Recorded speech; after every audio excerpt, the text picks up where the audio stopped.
Bueno, bienvenidos nuevamente. Encantado de encontrarnos nuevamente en este espacio de conversación con temas que siempre son realmente interesantes y contemporáneos. En este ciclo que estamos buscando como aproximarnos a temas que tienen que ver con el inicio de una consulta, con la pregunta que muchas personas se hacen en relación a algún tipo de sufrimiento o de cuándo comenzar a buscar apoyo, cuándo comenzar a buscar un espacio para poder reflexionar. Hoy para mí es un enorme placer presentarles, decirles, informarles, más que presentarles, porque Diana para muchas personas no necesita presentación, informarles que el conversatorio de hoy es con Diana Rísquez. Diana es una psiquiatra venezolana, analista junguiana, una persona con muchísima experiencia como docente, fue fundadora de, de muchas iniciativas de lo junguiano y de lo clínico en Venezuela, fue ex jefa del jefe de psiquiatría, del servicio de psiquiatría del Hospital Universitario de Caracas, hermana mía de alma y de profesión. No vamos a decir quién es la mayor ni quién es el menor, porque esas cosas no se hacen, Pero se pero nota, pero se nota.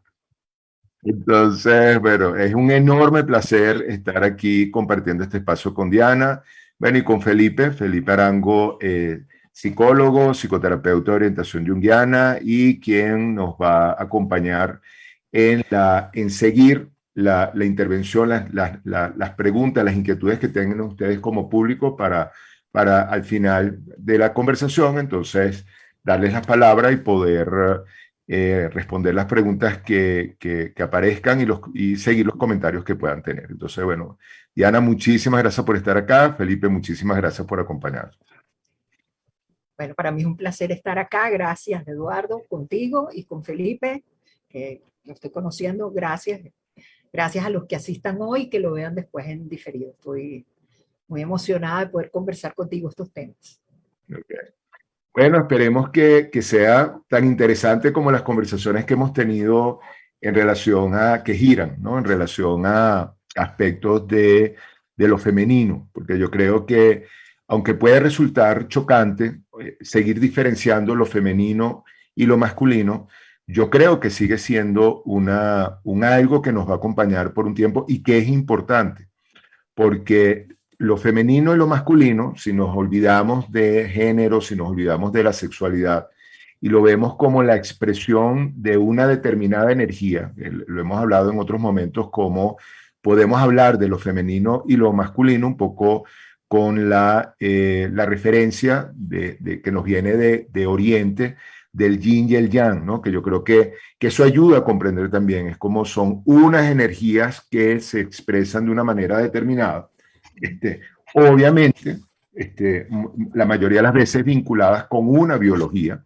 y desde allí se han construido, bueno, el sistema y se han construido formas de vincularse, ¿no? De ahí es que podemos decir que en la historia de la humanidad, la historia arranca, inicia con una presencia importantísima de lo femenino y de aspectos de lo femenino, la conexión con los ritmos, la conexión con los misterios de la naturaleza, la conexión con la vida, con lo que emerge, con lo que surge.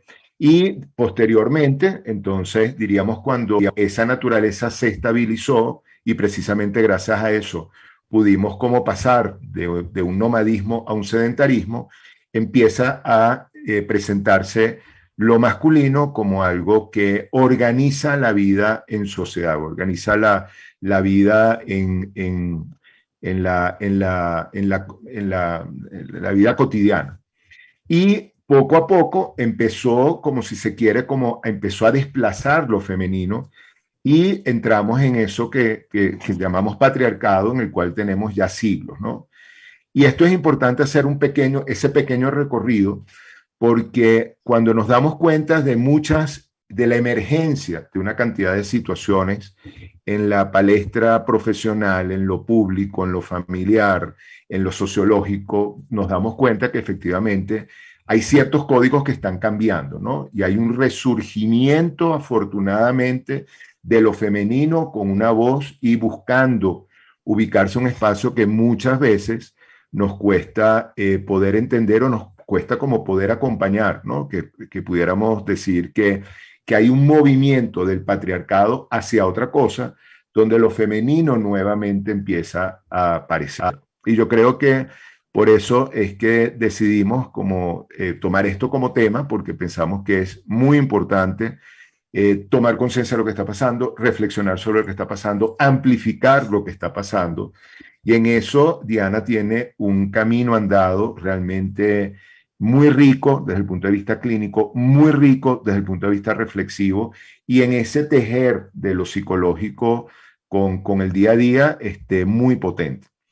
Entonces, bueno, vamos a ver cómo vamos danzando en estos ejes. Entonces, no sé qué quisieras, cómo quisieras Bueno, seguir o comentar. mira, bueno, un poco hablándote de lo que me llevó a mí aquí, a este lugar, ¿no? O sea, ¿por qué yo estoy hablando de lo femenino, que no es lo femenino nada más en las mujeres, sino como tú muy bien acabas de decir, lo femenino está en el hombre y en la mujer, principalmente se supone que las mujeres somos portadoras de lo femenino. ¿Y por qué estoy hablando de lo femenino herido? Es decir, todos los femeninos heridos. No, no, no, señor. Muchísimas mujeres y muchísimo de lo femenino, ¿verdad? En la cultura está armonizado. El problema es que está dividido. Y está dividido, decimos en psicología, está disociado, ¿verdad? Es decir, hay una parte que está a la luz, que está tanto en la cultura como en los individuos, está a la luz, pero hay otra parte que está reprimida, es decir, está rebatida. Estamos hablando del modelo del inconsciente hacia el elemento no consciente, tanto de las personas como de la cultura. ¿Ok? Entonces nosotros estamos viendo desde hace muchos siglos que aunque hay manifestaciones muy armónicas de lo femenino, principalmente lo que llamamos la maternidad, principalmente lo que llamamos hoy en día en algunas mujeres profesionales, algunas mujeres estudiantes, es decir, elementos que se pueden y se colocan muy bien, y en el hombre también se colocan muy bien. Jung hablaba de animus y ánima, y el ánima en el hombre, que era el arquetipo contrasexual, era lo femenino en el hombre. Por eso es que digo que puede haber. Entonces, eso se mueve en algún momento muy armónico. Pero cuando tú vienes a la consulta, es cierto que en la consulta la gente viene porque tiene un problema.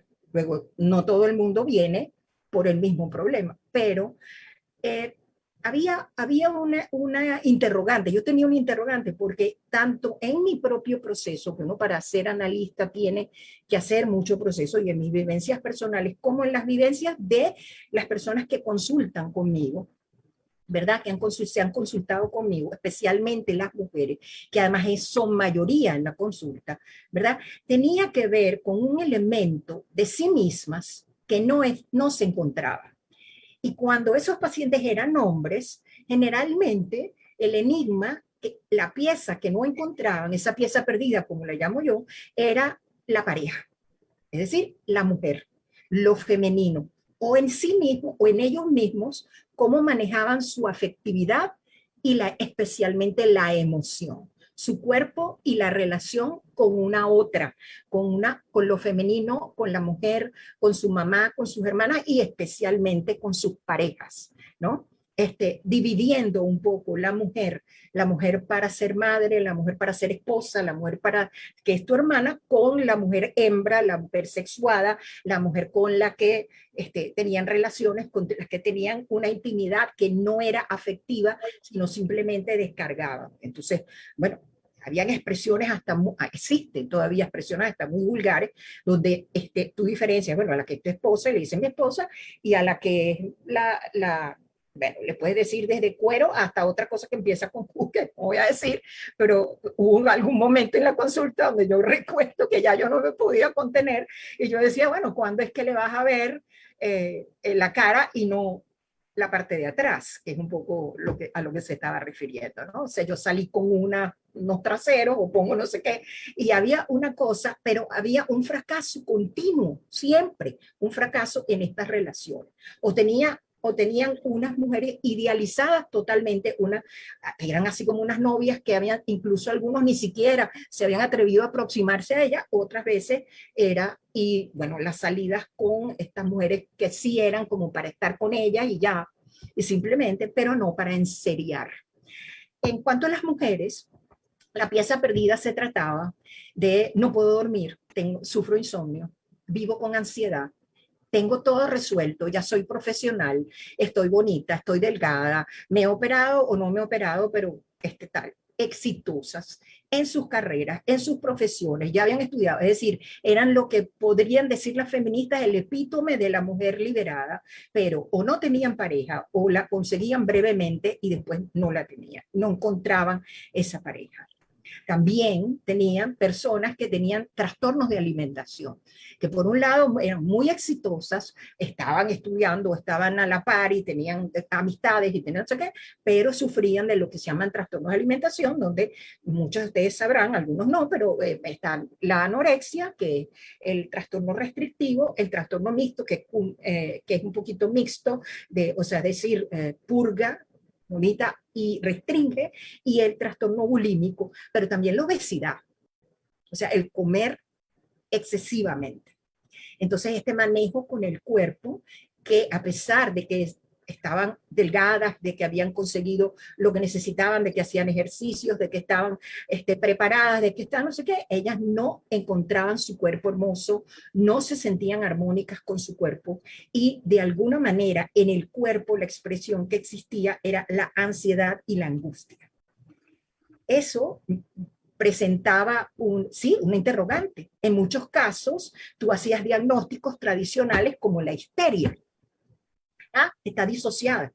Es que está esto. Alguien que, por ejemplo, solo cuando se tomaba unos tragos de alcohol, de repente decía hasta lo que se le ocurría y después al día siguiente o no se recordaba de nada o estaba arrepentísima porque alguien conocido de la familia, no sé qué, lo llamaba a decirle, bueno, pero mira todo lo que dijiste, ¿no? Y lo que ella, a nivel consciente jamás se hubiera atrevido a decir. O sea, infinidad, son años de estar escuchando historias donde yo no me encuentro, donde yo no estoy, donde no sé dónde está. Entonces surgió entonces un poco la imagen de la mujer herida que yo, en la forma de un cuento que se llama La mujer esqueleto. ¿Okay? Que es de Clarissa Pinkola Estés realmente, y que por detrás lo que está es un mito inuit, que es lo que llaman, como se llama realmente, lo que llamamos esquimales, ¿okay? Es una representación arquetipal, una imagen arquetipal de la gran madre, de esta feminidad perdida hace tantos años en el patriarcado, ¿no? O sea, yo te oigo y creo que tenemos como tres caminos que podemos tomar en cuenta para ver hasta dónde podemos llegar a desarrollarlos, ¿no? Uno que me parece muy importante es este aspecto de lo cotidiano y de la clínica donde uno ve, cuando hay una descripción de lo que tú dices como, que pudiéramos llamar como una desconexión con lo instintivo. Cuando uno oye que hay un tema desconectado con la posibilidad de dormir, cuando uno oye que hay una desconexión con la comida, cuando hay una desconexión con la sexualidad, de alguna manera estamos hablando de una dificultad en la conexión con lo instintivo, ¿no? Y sabemos que un gran desconector de lo instintivo es el deber ser, que está muy vinculado precisamente con el mundo de la ley, de lo paterno, ¿no? Tú tienes que comer a la hora que hay que comer y tú tienes que hacer esto así, tú tienes que hacer allá. Eso por un lado. Otro tema que tú señalaste que me parece que es muy interesante e importante es el tema del fracaso.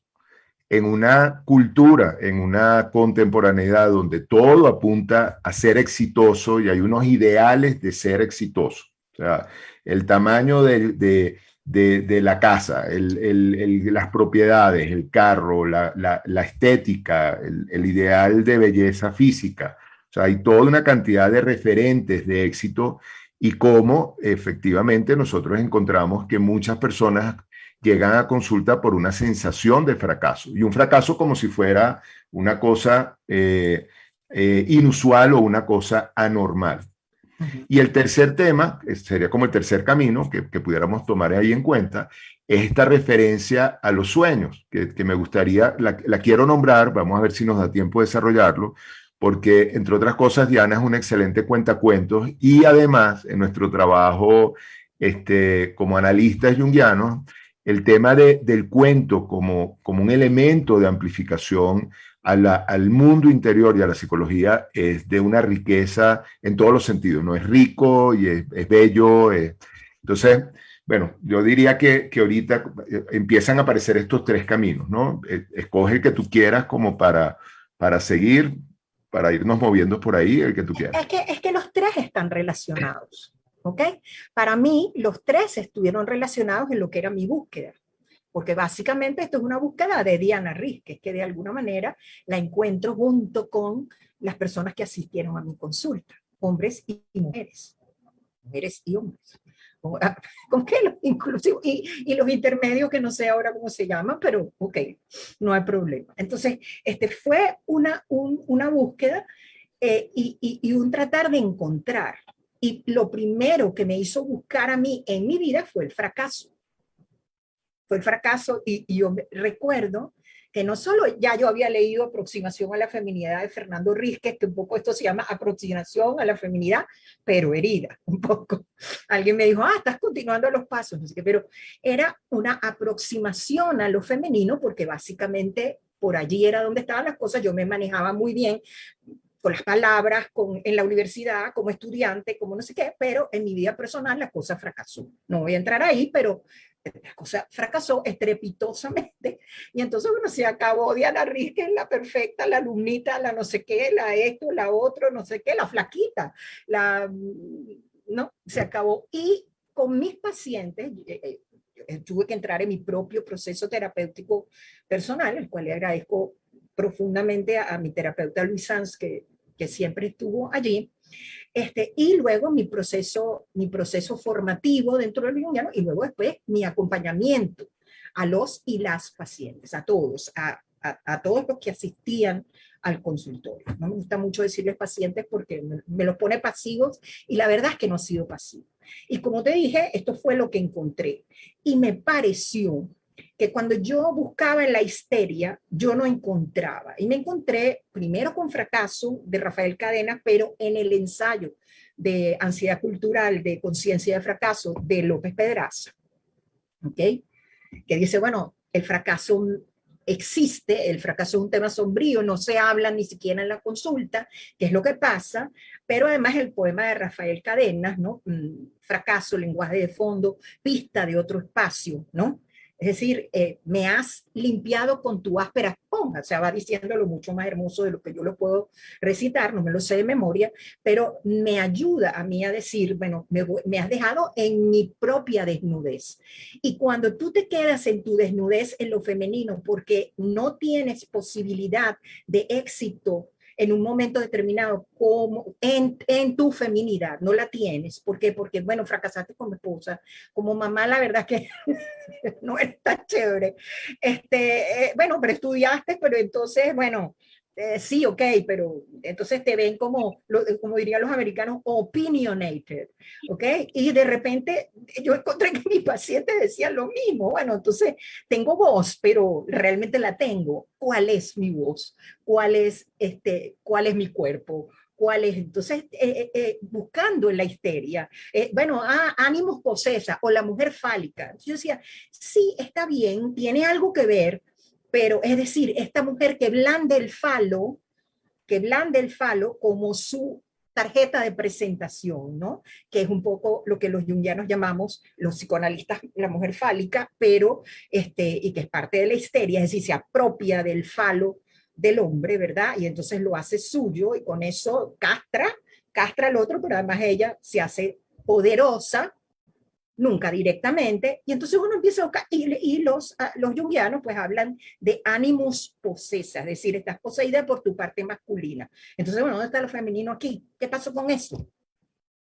¿Y qué pasó? Que entonces, bueno, yo me encontré primero con un libro, bueno, con estos libros, aproximación a la feminidad que habla de la feminidad arquetipal y de los elementos totalmente amplia y no tanta en sufrimiento, en algún momento lo menciona, pero la conciencia de fracaso de Rafael López Pedraza, que se refiere a otras cosas, pero que tiene mucho que ver. Luego me encuentro el cuento de la mujer esqueleto de Clarissa Pinkola Estés, que en algún momento lo puedo mencionar, y luego también me encuentro un libro que se llama La historia de la histeria, de Diane, una tocaya, pero en francés, Diane Chauvelot se escribe, ¿ok? Donde ella habla cómo ha sido vista la histeria desde principios de los registros médicos antiguos hasta hoy en día, ¿no? Y se pasa por la mayoría de los modelos, digamos, psicológicos que se han vivido, ¿no? Y se encuentra, menciona los papiros egipcios, ¿verdad? Del siglo II o III, donde la histeria, y luego después lo hipocrático, describen que la histeria es la de, ellos lo veían como imagen, me parecía maravilloso, no es una explicación científica, pero era un útero, era ligado al útero, por lo tanto a la mujer, y era un útero que había perdido su lugar por alguna razón, porque no había cumplido su papel en la sociedad, porque estaba descontento. Entonces ese útero descontento y fisgón, así lo describen, ¿verdad? Fisgón y descontento, comienza a moverse por todo el cuerpo, ¿verdad? Y empieza a dar síntomas. Entonces, la ansiedad, cuando el útero está en la garganta, cuando empiezan estos movimientos de lo que llamamos el PTT, las crisis pititiáticas o las crisis histéricas conversivas, ¿verdad? Que llegan a la emergencia o que a las emergencias médicas, y entonces lo que dan una bolsita para que la señora respire, y tú ves que hay un conflicto allí que ella no sabe manejar y encuentra totalmente, bueno, y así pues.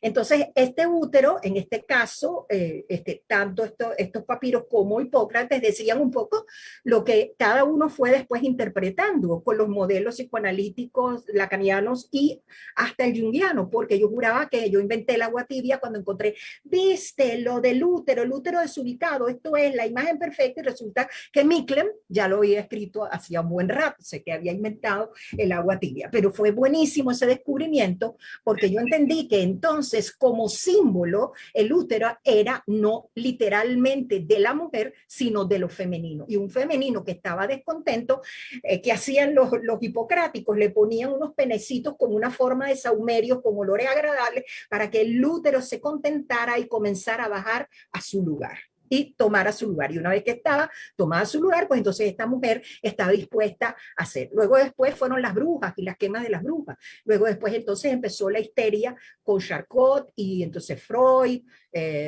Janet, bueno, el mismo Jung y Freud y todo lo que empiezan a hablar, sobre todo Freud, que trabaja más con este tipo de pacientes, ¿ok?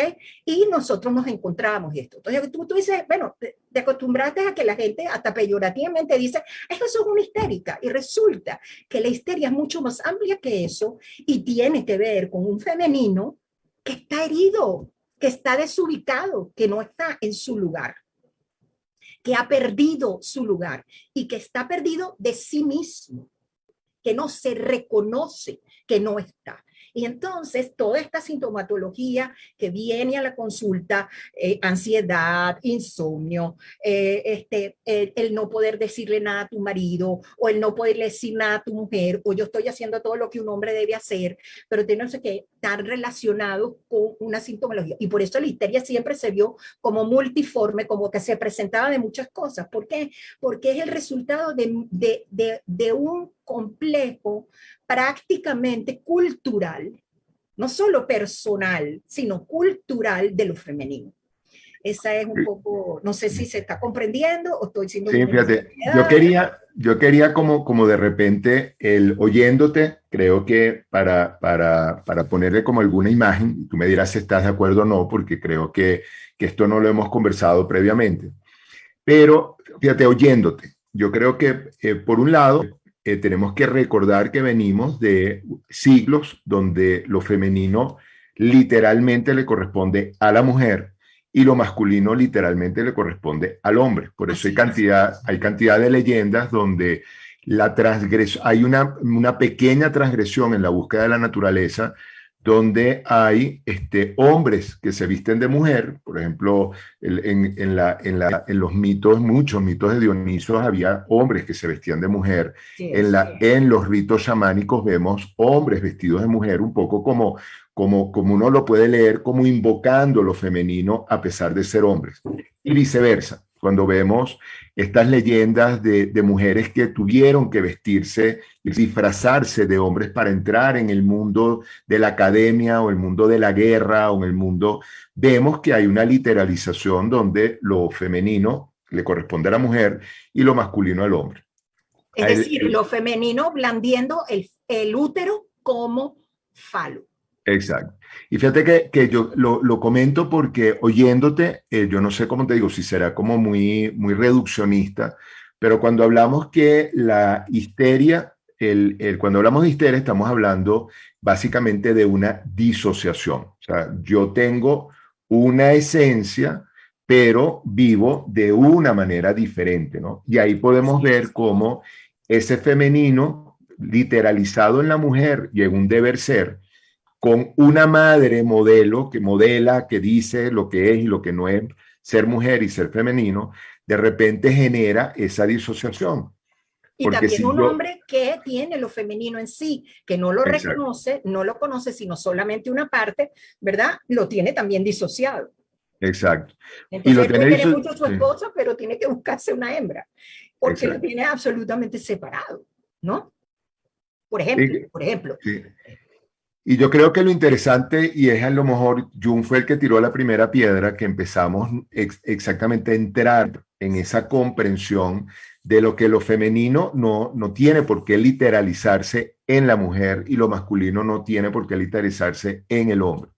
Y entonces, y ahí nos permite ver cómo mujeres y hombres nos disociamos cuando cuando el afuera, de alguna manera, empieza a exigirnos un deber ser que nos aleja de una esencia, de eso que pudiéramos llamar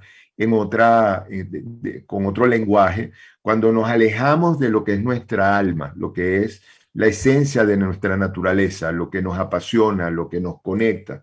Y entonces ahí viene una disociación y empieza el desbalance.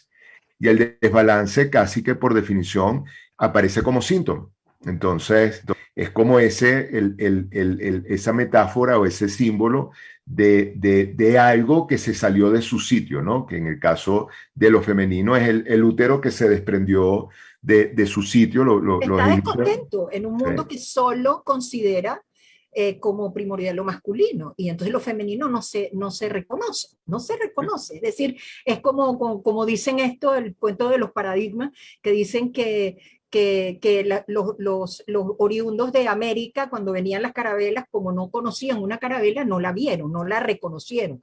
Exactamente ese paradigma está en el lado luminoso de lo femenino, que entonces sí existe. Entonces aquí estará mucha mujer diciendo, bueno, pero yo estoy contentísima y estoy feliz y ni siquiera estoy feliz, pero tú de repente tienes un grupo cada vez más nutrido que literaliza la búsqueda de lo femenino o como primacía sociológica a través del feminismo. Yo no critico el feminismo, yo siento que es una evolución un poco literalizada a mi manera de ver. Obviamente no estoy pretendiendo a veces un poco literalizada, de poder entonces poner lo femenino, pero es como yo digo, es otra vez el útero, pero blandido masculinamente, como un falo. Entonces, no sé, todavía no está ubicado en su lugar, ¿no? Y está ubicado en su lugar cuando todo el mundo esté ubicado en su lugar. Y un poco el cuento de la mujer esqueleto, aunque Clarissa Pinkola después lo desarrolla como la pareja, bueno, que tiene que ver también con el emparejamiento psicológico. De alguna manera, primero comienza con una mujer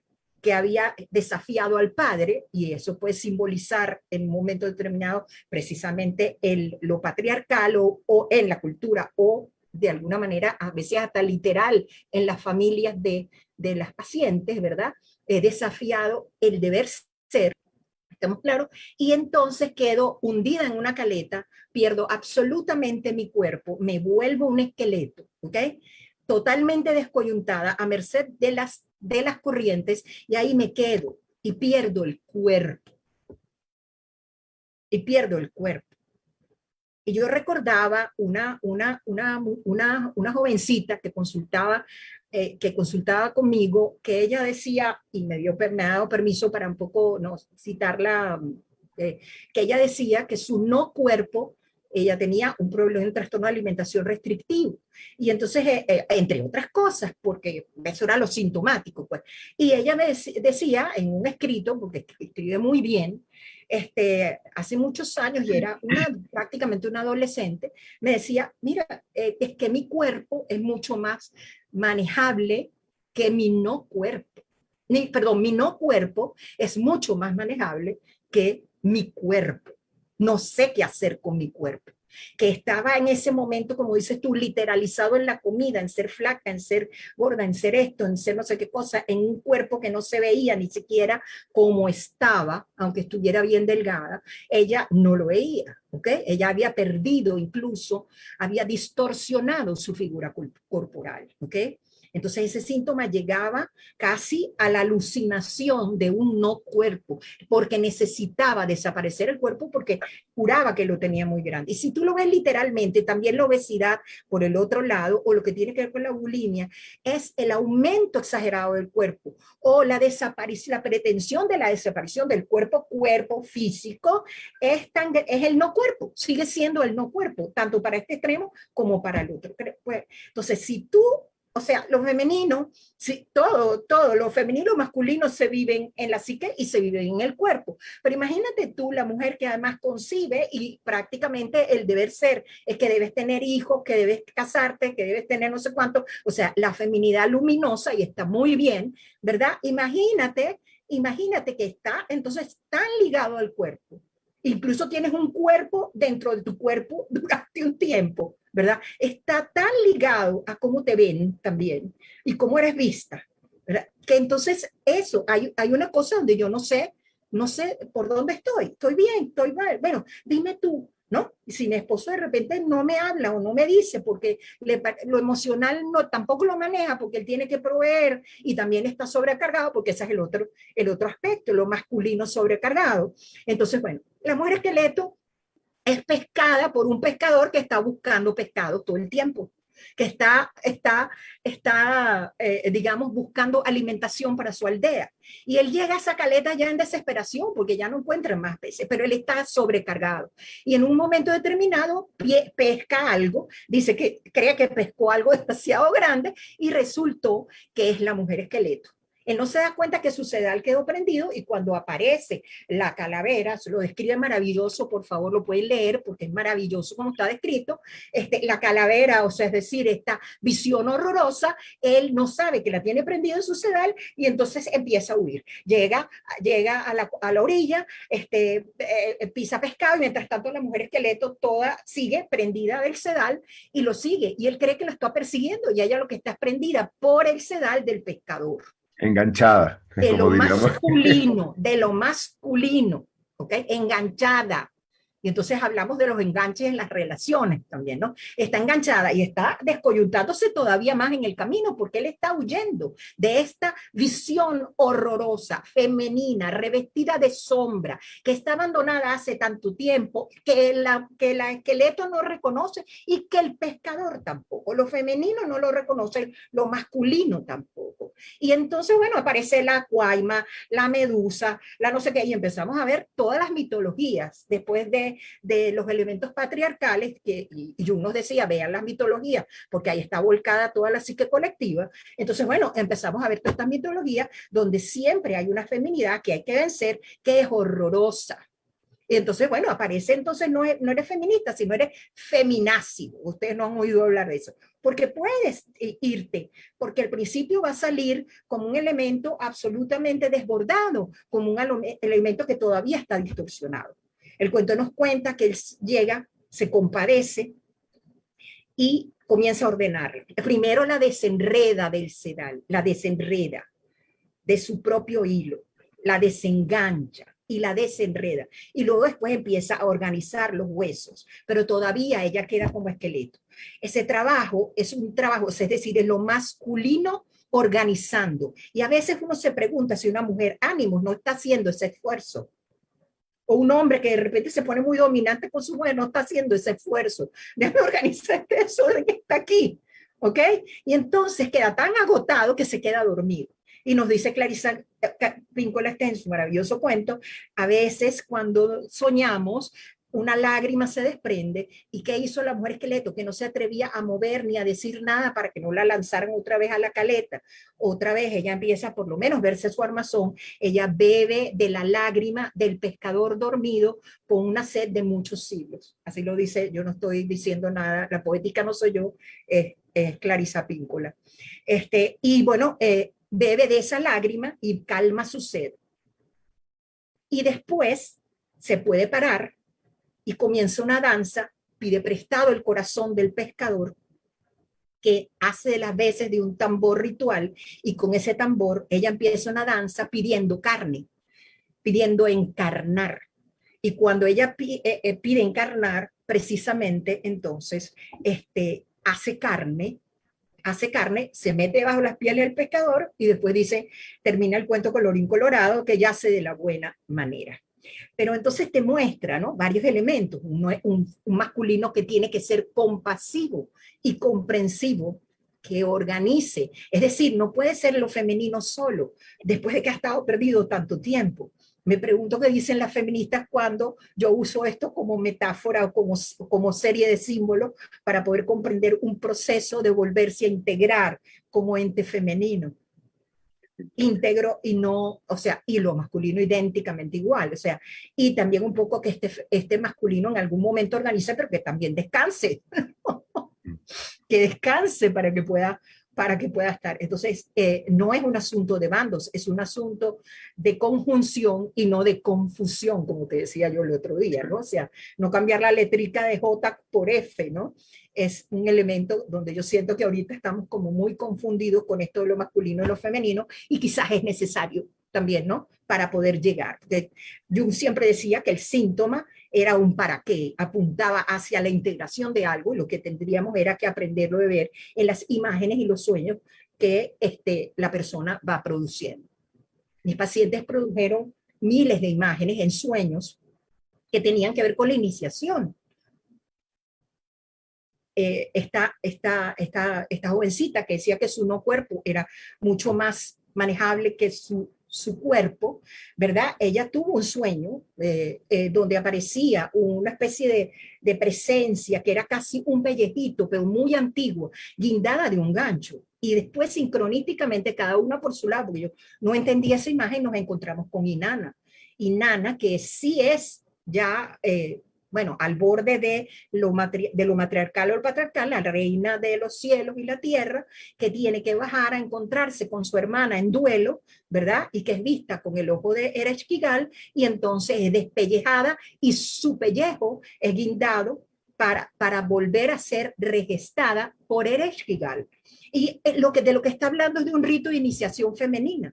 Cuando tú ves, por ejemplo, María Leonor Planchar nos contaba los ritos de blanqueo de los guayú, ¿verdad? Es mujeres iniciadas por las mujeres, pero en un mundo donde lo masculino predomina, pues definitivamente es el rapto lo que inicia también, que es entonces el mito de Néter, Core, Perséfone, donde Hades se rapta a Core, y bueno, cuando ella come la semillita es cuando ella se integra, pero durante mucho tiempo está famélica porque no se atreve a comer absolutamente nada. ¿Ok? Hasta que entonces, bueno, termina quedándose y ayuntándose con, sin embargo, este orden, ¿verdad?, del mundo sigue estando disociado. Y eso lo vemos en nuestra cultura, haciendo grandes esfuerzos para ser integrado. Estoy hablando mucho, Eduardo, me manda a callar. No, al contrario, me parece fascinante, y lo que sí quisiera, desafortunadamente el tiempo aquí se pasa rapidísimo para darle oportunidad a la audiencia. Desde lo que sí quisiera, como te digo, me parece fascinante, y algo que creo que es importantísimo con que tú señalas con el cuento, y que creo que es donde está el verdadero reto de lo que estamos viviendo, es que esto no se puede dar, ni lo masculino ni lo femenino pueden ir un poco más allá si no hay una danza entre ambos. Fíjate que en el iglú, cuando llegan al iglú, cuando están finalmente el hombre cansado de correr y de trabajar y de, bueno, se rinde, fracasa, fracasa en su huida, fracasa Se y cargan las dice, bueno, Torres Gemelas sí, de Nueva York. sí.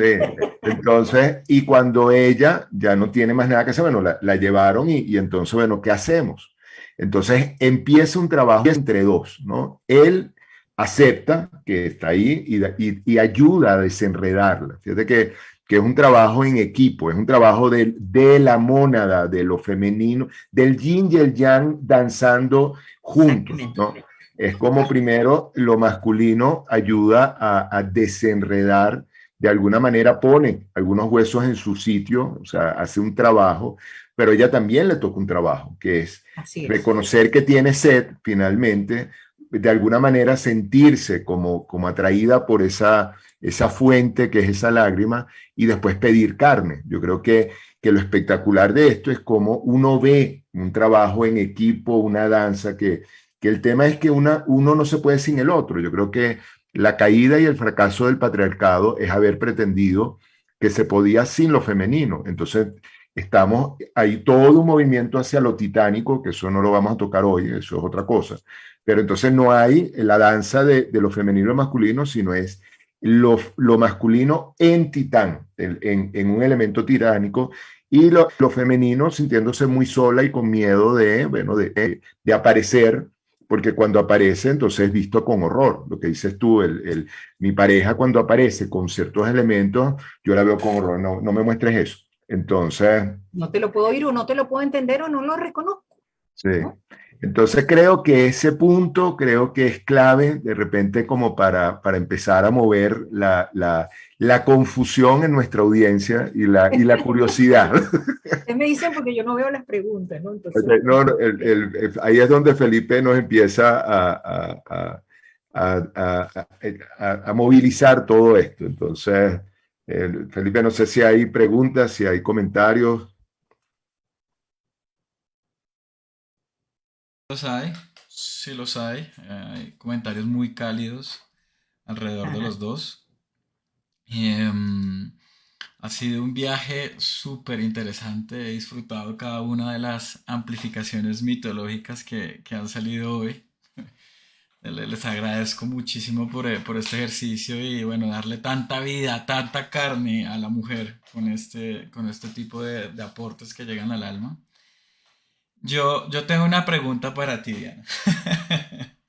Creo que tienes Ajá. el calibre para responderla y Ay, ay, alguna vez Freud dijo que a pesar de toda una vida de investigación nunca había podido contestar una pregunta y era ¿qué quería una mujer? ¿No? Yo no sé exacto. si él dijo eso muy en tono de sátira, un reconocimiento sincero de decir, no, en serio, auténticamente, no, no sé qué es lo que se mueve allá en el fondo o si lo dijo desde los dos niveles.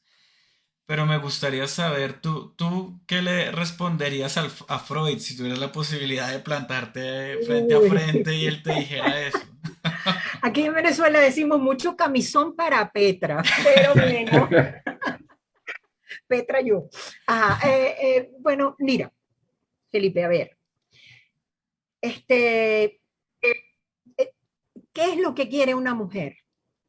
Una mujer quiere encontrarse, una mujer quiere ser ella misma. Yo sé que suena a cliché, pero es una esencia profunda. Estamos hablando de lo femenino.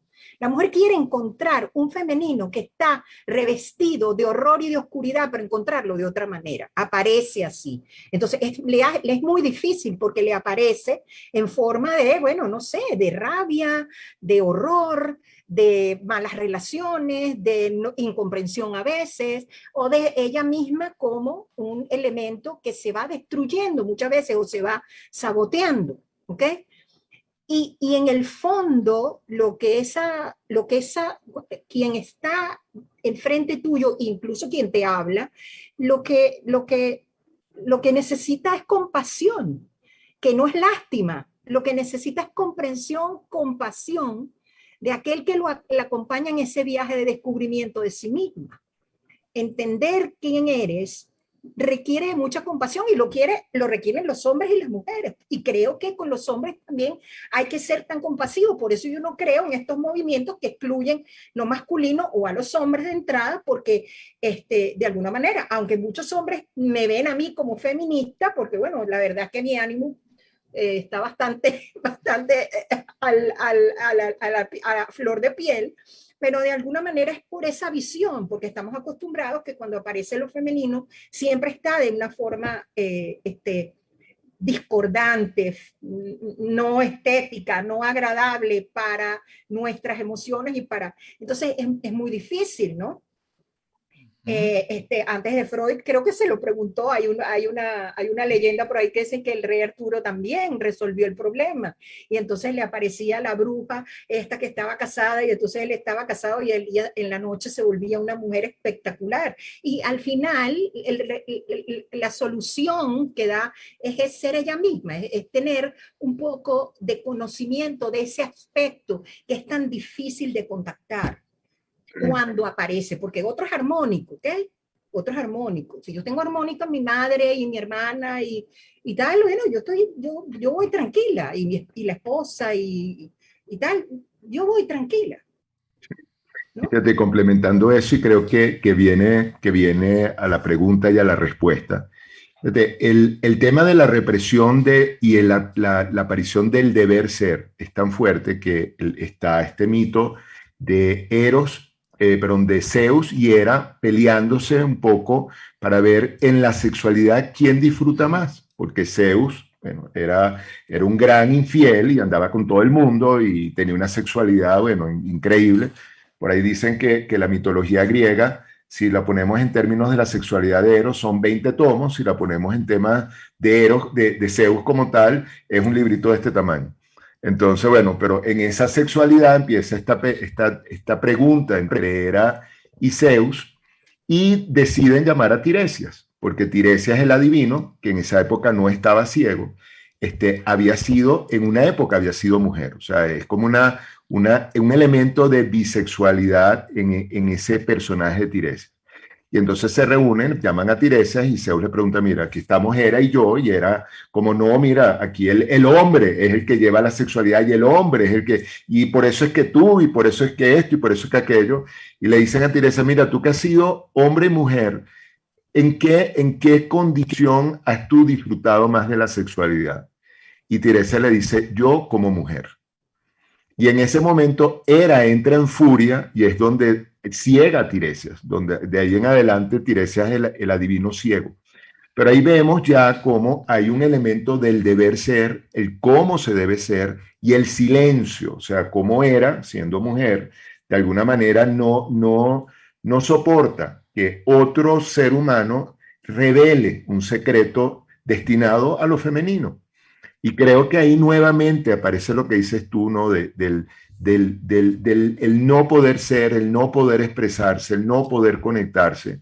Y en un mito antiquísimo, o sea, esto es un mito que tiene siglos de siglos. Entonces, ahí ya vemos esa represión en relación al deber ser y cómo ciertos aspectos de lo femenino, un aspecto de lo femenino, está totalmente relegado. Uno. Y si a eso No, le sumamos y a Nichols, Ali Nichols, que también habla de la desubicación, ella habla del complejo de Casandra, donde lo apolíneo tiene que dominar a lo femenino, porque Apolo siempre, o sea, es decir, esta civilización que se vuelve apolínea totalmente, tiene que dominar a lo femenino porque lo siente irracional, emocional y tal. Y entonces se enamora de Cassandra, y cuando se enamora de Cassandra le da el don de la profecía. Cassandra, la que después va a ser la Cassandra de Troya, ¿ok? Y entonces, bueno, cuando ella no responde a sus requerimientos, porque no responde, él le dice, bueno, yo no te puedo quitar el don que te doy, pero voy a agregar algo más, es que nadie te va a creer, es decir, es que pierdes la voz.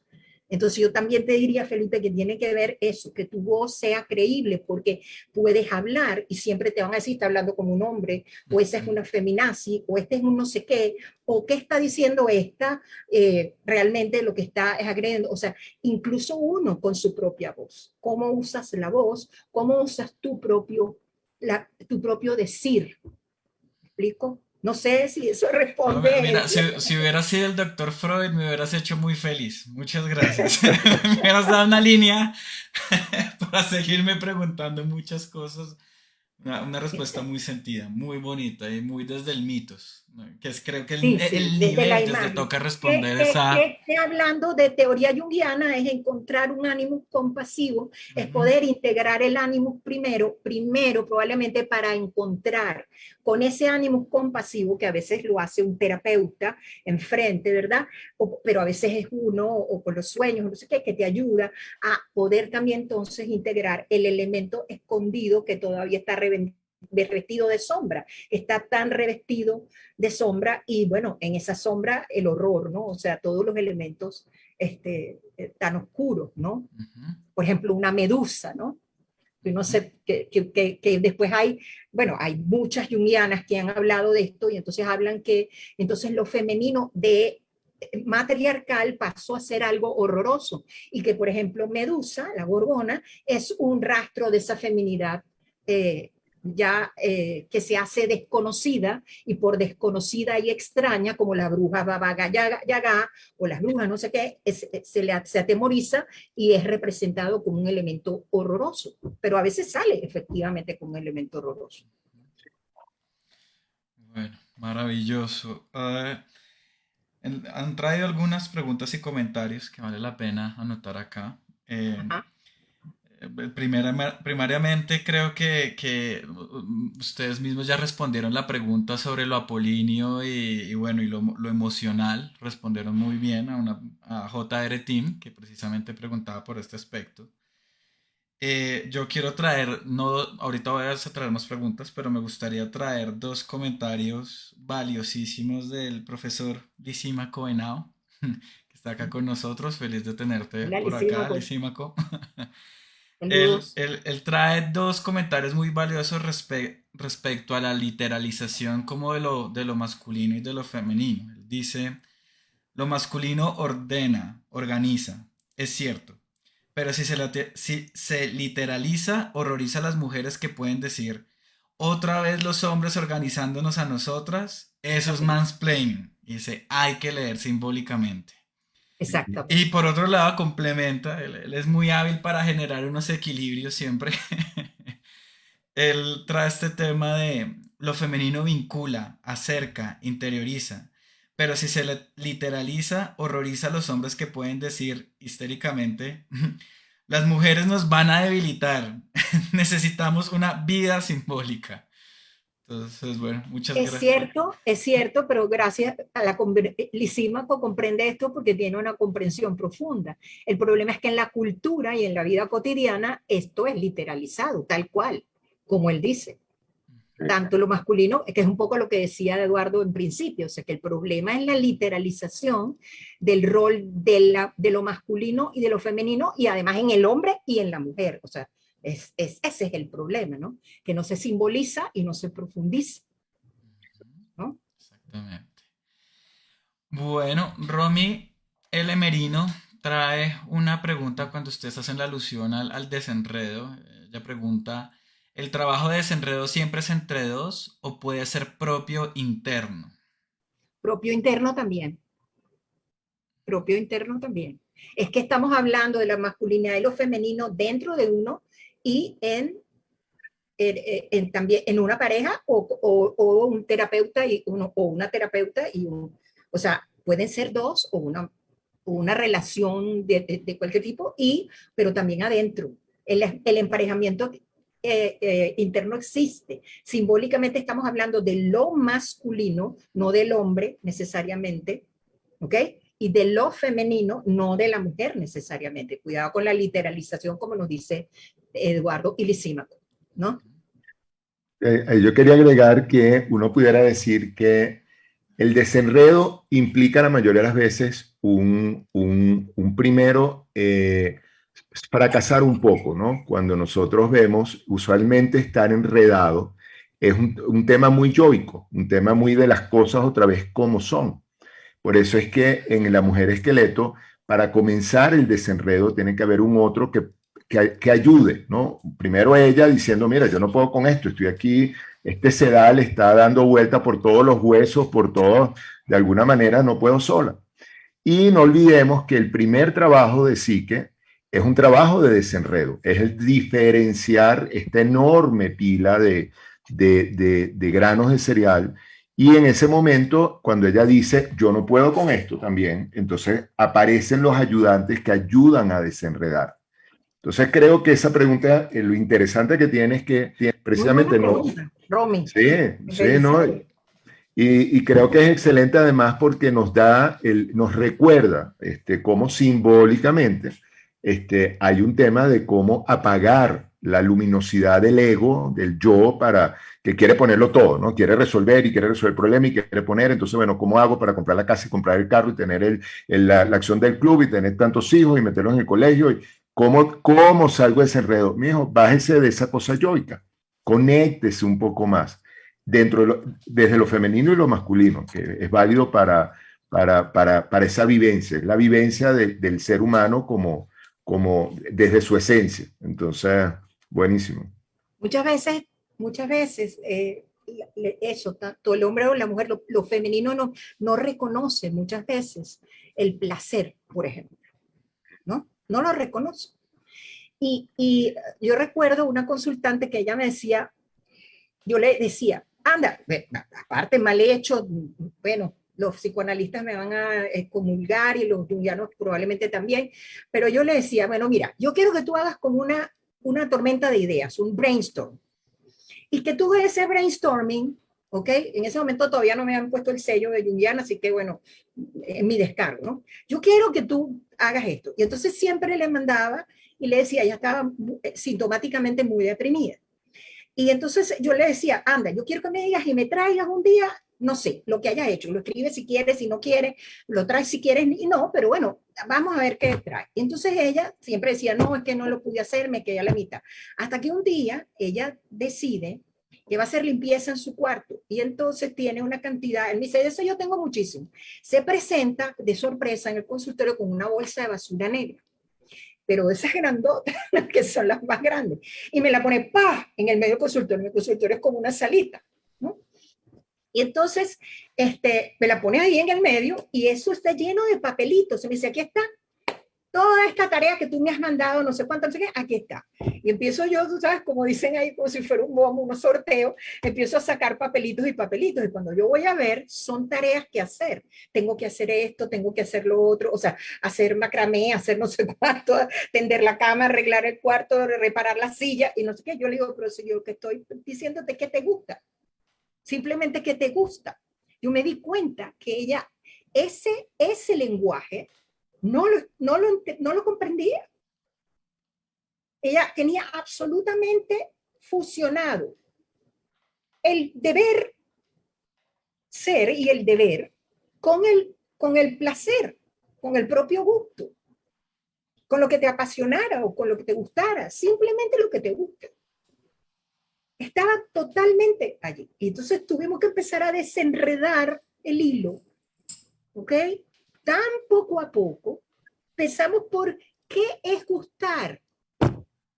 ¿Qué es gustar? Ah, pero entonces yo, qué horrible, yo sí soy boba. No, no es ningún boba. Es muy fácil. En una cultura que te está bombardeando todo el tiempo y un crecimiento que te está bombardeando todo el tiempo, ¿cuál es el deber ser de una mujer? ¿No? Por lo tanto, no encuentras lo femenino en ti. Muy distinto. César.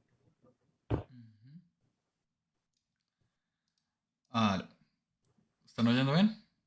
Sí. Listo. Perfecto. Alejandra Triana Palomino pregunta, ¿el arquetipo del héroe puede representar una masculinidad, entre paréntesis, falo, desubicado? Y agrega, lo pregunto en relación con el paralelo entre histeria y útero que busca su lugar.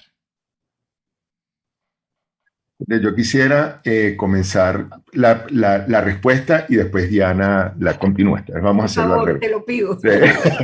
No, creo que es muy interesante todas estas preguntas porque quería aprovechar para comentar ¿no? Sí, que Diana y yo tenemos preparado un curso que pueden encontrar en arquetipos.com donde esta estructura, este tema, lo vamos llevando poco a poco y lo vamos profundizando. Entonces, bueno, los invitamos aprovecho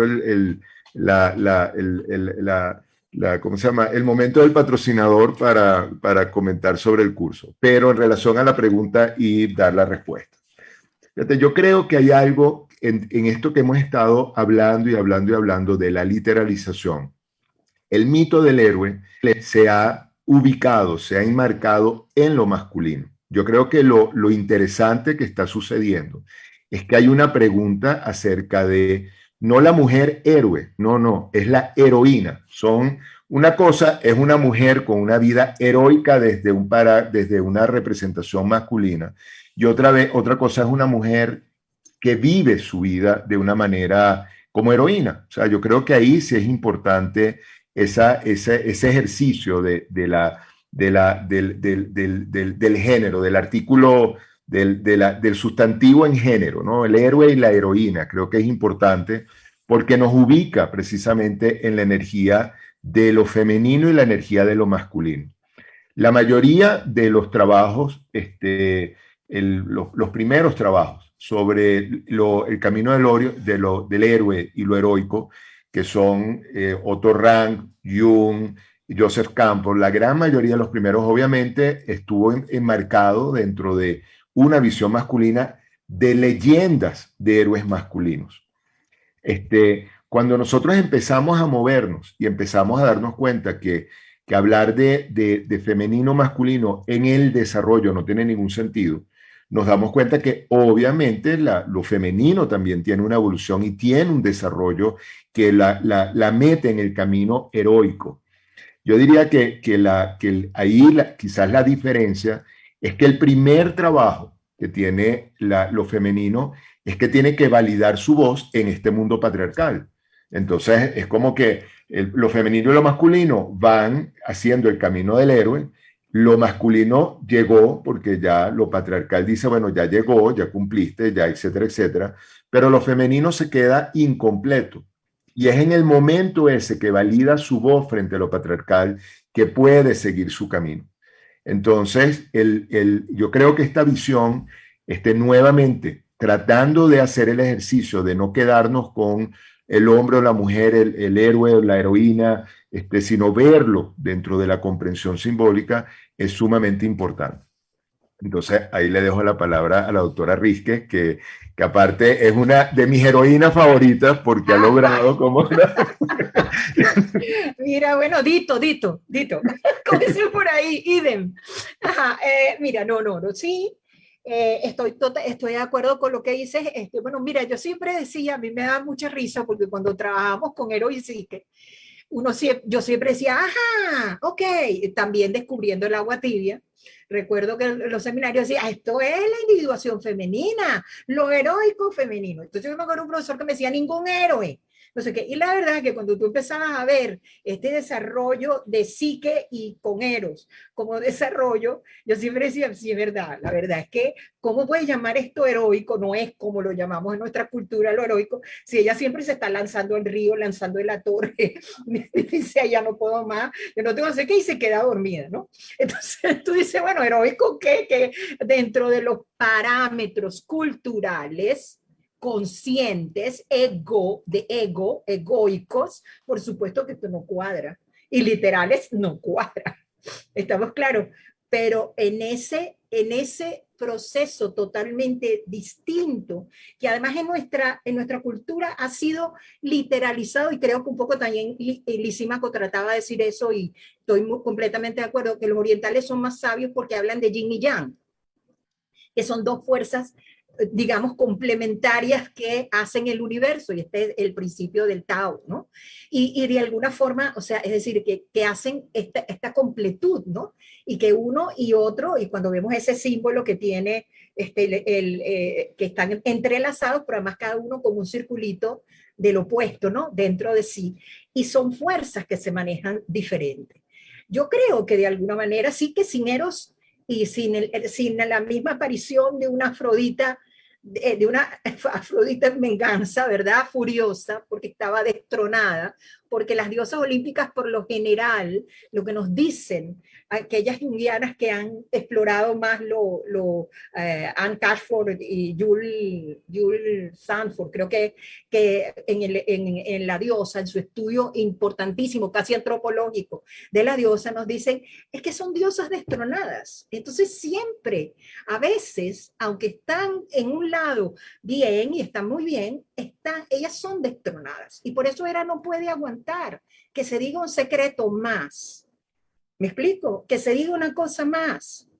O Hera lucha tanto por su cuota de funcionamiento con Zeus, y por eso es que a muchas mujeres nos molesta tanto que Hera sea así como la celosa, la persecutoria, que todo el mundo, no, si de repente yo tengo algo de ese arquetipo, yo no quiero, pues, yo no quiero parecerme a eso, ¿no? Y una que pasa porque es velada y pasa desapercibida, porque ella dijo que ella quería pasar desapercibido, que probablemente es la más sabia y la más Sofía de nosotros, que es Hestia, o Estía, o Vesta, ¿ok?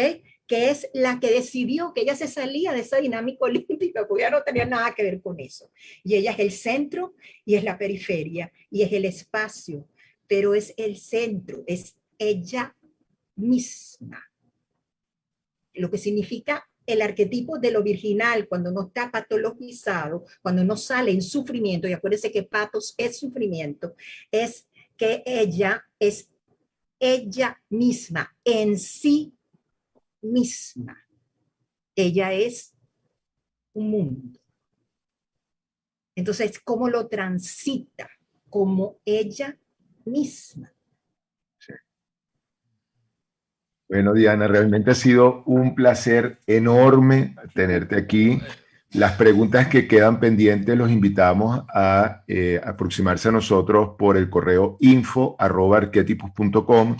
Los invitamos a visitar la página arquetipus.com, donde tenemos este material grabado, que ha sido un material valiosísimo. Esta es otra pieza de una riqueza increíble en este material, y los invitamos también a continuar con esta serie de conversatorios. La próxima semana tendríamos a Ana María Salazar, una analista junguiana colombiana, que tiene todo un trabajo muy interesante también de la aproximación de los conflictos y el sufrimiento en la edad mediana, ¿no? En esa crisis que tenemos en un momento determinado, cuando muchos todavía no hemos encontrado, no hemos podido conectar con ese ser que tanto hemos estado hablando hoy, ¿no?